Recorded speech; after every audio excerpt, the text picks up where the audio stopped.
வணக்கம். செல்வகுமாரின் அதிகாலை வானிலை ஆய்வறிக்கை. அதிகாரப்பூர்வ வானிலை அறிக்கைக்கு இந்திய வானிலை ஆராய்ச்சித்துறை அறிக்கையை பார்க்கவும். 2026 ஜூலை 9 வியாழக்கிழமை அதிகாலை நிலவர வானிலை பதிவு. வானிலை அமைப்பு: வட இந்திய நிலப்பகுதியில், அதாவது ஒடிசா மற்றும் மேற்கு வங்கம் இடைப்பட்ட பகுதி வழியாக கரை கடந்த ஆழ்ந்த காற்றழுத்த தாழ்வு மண்டலத்தின் செயலிழந்த பகுதி வட இந்தியாவில் டெல்லி மற்றும் உத்தரப்பிரதேசம் பகுதி அருகே நீடித்துக் கொண்டிருக்கிறது. அரபிக்கடல் காற்றை குஜராத் மற்றும் மகாராஷ்டிரா கரையோரமாக கட்டுப்படுத்தி அனுப்பும் வகையில் மகாராஷ்டிரா குஜராத் கரையோரத்திலையும் ஒரு காற்று சுழற்சி நீடிக்கிறது.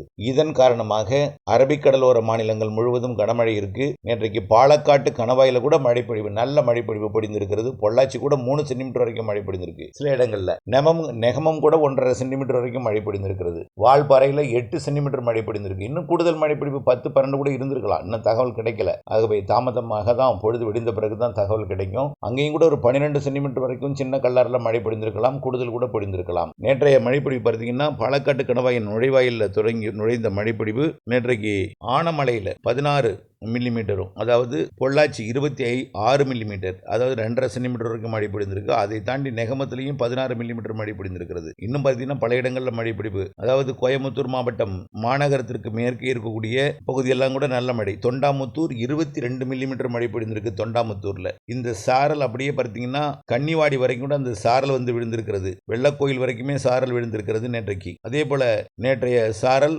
உடுமலைப்பேட்டைக்கும் கோயம்புத்தூருக்கும் இடைப்பட்ட உடுமலைப்பேட்டை பல்லடம் இடைப்பட்ட பகுதியில் நல்ல சாரல் விழுந்தது. அதே போல நீலகிரி மாவட்டத்தில் நேற்றைக்கு பகல்லையே அவலாஞ்சில 8 சென்டிமீட்டர் வரைக்கும் மழை பொழிந்து விட்டது. அதற்கு பிறகு நேற்றைக்கு இரவுல ஒரு 4 சென்டிமீட்டர் பொழிந்திருக்கலாம். ஒரு 12 சென்டிமீட்டர் வரைக்கும் மழை பொழிவு நீலகிரியில் கிடைச்சிருக்கும். இதெல்லாம் நாம் எதற்கு சொல்றோம்னா, 8ஆம் தேதி 9ஆம் தேதி வரைக்கும் மழை இருக்கும். அதற்கு பிறகு ஒரு இடைவெளி கொடுக்கணும். அந்த இடைவெளி வரப்போகுது நாளையிலிருந்து 8ஆம் தேதி 18ஆம் தேதி வரைக்கும். ஆக 9லிருந்து 19 எடுத்துக்கொள்ளுங்கள். 9லிருந்து 18 வரை எடுத்துக்கொள்ளலாம். 10 நாளைக்கு இடைவெளி இருக்கும்னு நம்ம இப்ப சொல்லல. ஜூன் மாதம் நம்ம வானிலை அறிக்கை நீண்ட கால அறிக்கை சொல்லும் பொழுது சொல்லிட்டோம். ஏன் மே மாதமே சொல்லிட்டோம்.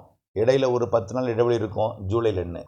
அந்த இடைவெளி எதனால் ஏற்படுகிறது என்றால், பசிபிக் பெருங்கடலில் அடுத்தடுத்து 3 வலுவான நிகழ்வு உருவாகி இருக்கிறது. பசிபிக் பெருங்கடல் ஏதோ அமெரிக்க பக்கம் போயிடாதீங்க, ஆசிய பக்கம். ஆகவே எல்னினோ கிடையாது, இன்னமும் லானினோ அமைப்பு தான் தொடர்ந்துட்டு இருக்கு. எல்னினோ உருவாகி இருந்தால் அமெரிக்க பக்கம் உருவாக தொடங்கி இருக்கு, இன்னும் வலுப்பெறல. ஆசிய பக்கமும் வெப்பம் அதிகம் இருக்கிற காரணத்தினால, மத்திய பசிபிக் பெருங்கடல் வெப்பம் அதிகம் இருக்கிற காரணத்தினால சூப்பர் புயல் வரக்கூடிய 10-11 தேதிகளில் தாய்வானோட வடக்கு பகுதியையும் சீனாவையும் மிக கடுமையாக தாக்க இருக்கிறது. இந்த புயல்கள் காரணமாகத்தான் ஒரு 10 நாட்களுக்கு கொஞ்சம் தீவிரம் குறைந்த தென்மேற்கு பருவமழை கேரளாவில் இருக்கும். கேரளாவில் தீவிரம் குறைந்திருக்கிற காரணத்தினால தமிழ்நாட்டில் அந்த சாரல் மழை எட்டாமல் இருக்கலாம். ஆனால் அவ்வப்பொழுது லேசாக ஒரு இதமான வெப்பமும் ஒரு குளிர்ந்த சீதோஷ நிலையும், அவ்வப்பொழுது லேசான சாரல் கூட எட்டலாம். முற்றிலுமாக இல்லை என்று சொல்ல முடியாது, தீவிரம் குறைந்திருக்கும். ஆனால் வட மாநிலங்களில் தொடர்ந்து வெள்ளப்பெருக்கு ஏற்படுத்தி கொண்டுதான் இருக்கும். பருவமழை பாகிஸ்தான் எல்லையோரம் போய் பாகிஸ்தான்லையும் பருவமழை தொடங்கிய பிறகுதான் பருவக்காற்று திசை மாறும். அதாவது பருவக்காற்று முன்னேற்றத்தில் இருக்கக்கூடிய அந்த காற்று குவிதல் என்பது அப்படியே வங்கக்கடலுக்கும் அரபிக்கடலுக்கும் வந்து புதிய புதிய நிகழ்வுகளையும் கட்டுப்படுத்தும் அமைப்புகளையும் உருவாக்கும். அதாவது மும்பையில் எவ்வளவு நாள வெள்ளம், நாம சொல்லிக் கொண்டிருந்த 2 இடம் தான், மும்பை சூரத்துன்னு. நேற்றைக்கு சூரத்தில் கழுத்தளவிற்கு தண்ணீர், பல சாலைகளிலே கழுத்தளவிற்கு தண்ணீர் புகுந்திருக்கிறது. வீடுகள்லாம் தண்ணீர் புகுந்து விட்டது. சூரத் நம்ம சொன்ன 2 இடம் தான், சூரத்து மும்பை.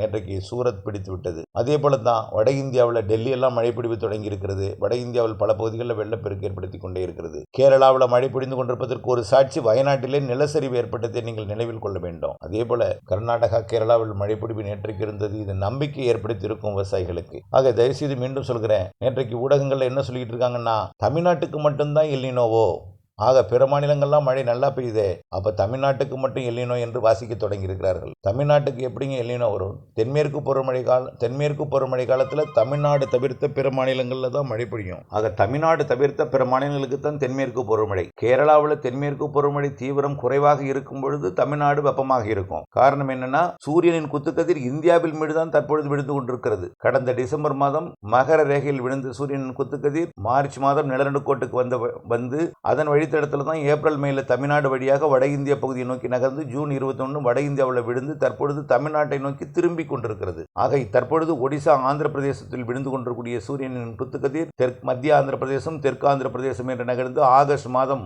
17, 18 என்று செப்டம்பர் 2 வரைக்கும் தமிழ்நாட்டிலே சூரியன் குத்துக்கதிர் விடும். ஆகவே தமிழ்நாட்டை நோக்கி திரும்பி கொண்டிருக்கக்கூடிய சூரியன் குத்துக்கதிர் காரணமாக வெப்பம் அதிகமாகத்தான் இருக்கும். தென்மேற்கு பருவமழை காலமாக இருக்கின்ற காரணத்தினாலே மழை பொழியும் பொழுது வெப்பம் தனிவாக இருக்கும். ஆனால் ஆனால் வரக்கூடிய 10 நாட்களுக்கு கொஞ்சம் வெப்பம் கூடுதலாகத்தான் இருக்கும். ஏனென்றால் 10 நாட்களுக்கு தென்மேற்கு பருவமழை தீவிரம் குறைந்திருக்கும். ஆக இந்த தென்மேற்கு பருவமழை தீவிரம் குறைந்திருப்பதை நினைத்து ஊடகங்கள் சொன்னது உண்மைதான், வரப்போகிறது, நம்மை கொல்லப் போகிறது எல்னினோ என்று நீங்கள் நினைக்க வேண்டாம். வறட்சி வாட்டப் போகிறது, வறட்சியை நம்மை கடும் இன்னலுக்காக ஆளாக்கப் போகிறது என்ற கவலையை மனதை விட்டு தூக்கி எறிந்துவிட்டு நிம்மதியுடன் இருங்கள். வரக்கூடிய 11ஆம் தேதி, அதாவது நாளைய மறுநாள், பசிபிக் பெருங்கடலில் நகர்ந்து கொண்டிருக்கக்கூடிய புயலானது சீனாவை தாக்கும் பொழுது, மெல்ல அது செயலிழக்கும் பொழுது ஓடிக்கொண்டிருக்கூடிய காற்றிலே ஒரு தேக்கம் ஏற்படும். அதேபோல வட இந்திய நிலப்பகுதியில் நீடித்துக் கொண்டிருக்கூடிய காற்றழுத்த தாழ்வு பகுதியும் செயலிழந்து காற்றில் ஒரு தேக்கம் ஏற்படும் பொழுது இரு காற்று இணைவு தமிழ்நாட்டில் ஏற்பட்டு நேற்றைக்கே மழை பொழிவை கொடுக்க தொடங்கியது. நாம சொல்லியிருந்தோம்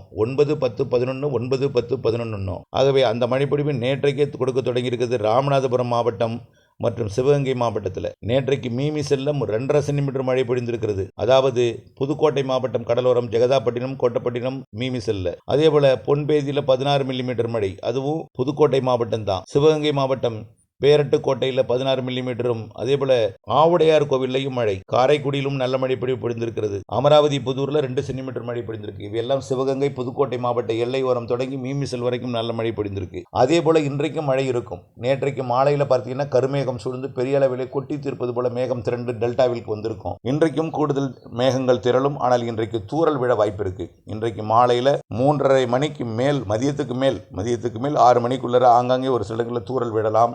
தென் மாவட்டங்களில் புதுக்கோட்டை, சிவகங்கை, ராமநாதபுரம், மதுரை வடக்கு மற்றும் திண்டுக்கல் மாவட்டத்தோட நத்தம், திருச்சி மாவட்டத்தோட தெற்கு பகுதியில் ஆங்காங்கே மழை லேசாக இருக்கும். அதே போல தான் கிருஷ்ணகிரி, தருமபுரி மாவட்டம் மற்றும் சேலம் மாவட்டத்திலையும் ஒரு சில இடங்களில் மழை இருக்கலாம். இன்றைய விட நாளை பரப்பில் கூடும். 11ஆம் தேதி பெரும்பாலான மாவட்டங்களில் நல்ல மழை எதிர்பார்க்கலாம். மாலையில், முன்னிரவில் நினைவில் கொள்ளுங்கள், 11ஆம் தேதி நல்ல மழை எதிர்பார்க்கலாம். ஆனால் ஒதுக்கி தான் வெப்பச்சலன இடிமழை பொழிவு. ரைட். அதுக்கப்புறம் 19ஆம் தேதியிலிருந்து தொடங்கும் தென்மேற்கு பருவமழை. 19ஆம் தேதி கேரளாவில் மீண்டும் அடுத்த நிகழ்வின் காரணமாக தீவிரமடையும். நிலநடுக்கோட்டுக்கு தெற்கே அமையக்கூடிய காற்றழுத்த தாழ்வு நிலை, அதாவது MJO அமைப்பு காற்று குவிதலை கேரளாவிற்கு ஏற்படுத்தும்.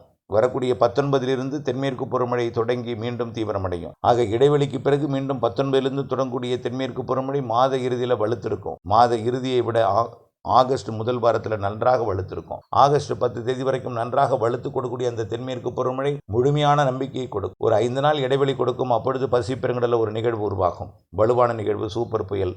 ஆகஸ்ட் மத்தியில், ஆகஸ்ட் 15க்கு முன்பு, ஆகஸ்ட் 10 தேதியிலிருந்து 15 தேதிக்குள்ள. மீண்டும் ஆகஸ்ட் 15க்கு பிறகு தென்மேற்கு பருவமழை கேரளா, தமிழ்நாடு, தென் மாநிலங்களில் வலுப்பெறும். ஆகஸ்ட் இறுதியில் மிக வலுத்த மழை, பலத்த மழை பொழிவெல்லாம் கேரளா, கர்நாடகாவிற்கு காத்திருக்கிறது. வயநாடுக்கு அந்த நேரத்தில் ஒரு எச்சரிக்கையும் இருக்கிறது. வயநாடுக்கு ஏற்கனவே வழங்கியிருக்கூடிய ஒரு சிறு நிலச்சரிவு அது மேலும் அச்சுறுத்தலை ஏற்படுத்தும் வகையில் ஆகஸ்ட், செப்டம்பரில் காத்திருக்கிறது என்பதை முன்னெச்சரிக்கையாக தெரிவிக்க கடமைப்பட்டிருக்கிறேன். ஆக மேட்டூருக்கும், பவானிசாகருக்கும், அதே போல பரம்பிக்குளம், ஆழியாறு, அமராவதி உள்ளிட்ட அணைகளுக்கும் ஆகஸ்டில் நீர்வரத்து கணிசமாக அளவு உயர்ந்துவிடும். ஜூலை 19க்கு பிறகு மெல்ல அதிகரித்து ஆகஸ்டில் நல்ல மழைப்பொழிவை கொடுக்கும். ஆகஸ்ட் 15க்கு மேலே நல்ல ஒரு மழைப்பொழிவு. முழுமையான நம்பிக்கை. எல்னினோ என்பதெல்லாம் போய், எல்னினோ என்பதெல்லாம் கற்பனையே. இந்த ஆண்டுக்கு எந்தவித வறட்சியும் இல்லை என்பது உண்மைதான். ஆகவே தயவுசெய்து மனதை குழப்பி விட்டார்கள்.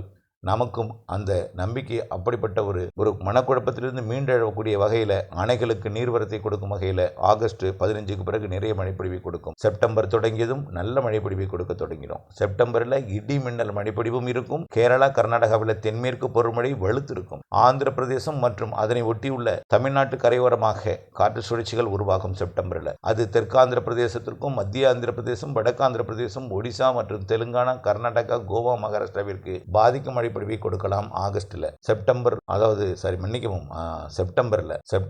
ஆந்திர பிரதேசம், தெலுங்கானாவுக்கு அதீத மழை காத்திருக்கிறது. அக்டோபர் முன் 15 தேதி அதை விட கூடுதல் காத்திருக்கிறது ஆந்திர பிரதேசம், தெலுங்கானா மற்றும் கர்நாடகா, கோவா, மகாராஷ்டிரா, கேரளாவிற்கெல்லாம். அக்டோபர் 15 வரை தென்மேற்கு பருவமழை இறுதி கட்டத்தில் வலுப்பெற்றிருக்கும். புரியாது, போக போக புரியும். நம்பிக்கை வரும். முழுமையாக அதில் நம்பிக்கை கொடுக்கும் வகையில் மழைப்பொழிவு அமையும். ஆகஸ்ட், செப்டம்பர் அதை விட கூடுதல். அக்டோபர் முன் 15 தேதி தென்மேற்கு பருவமழை அதை விட கூடுதல். ஆக கண்டிப்பாக மழைப்பொழிவு இருக்கிறது. அக்டோபர் 18 வடகிழக்கு பருவமழை தொடங்கியதே வலுப்பெற்று கொடுக்கும்.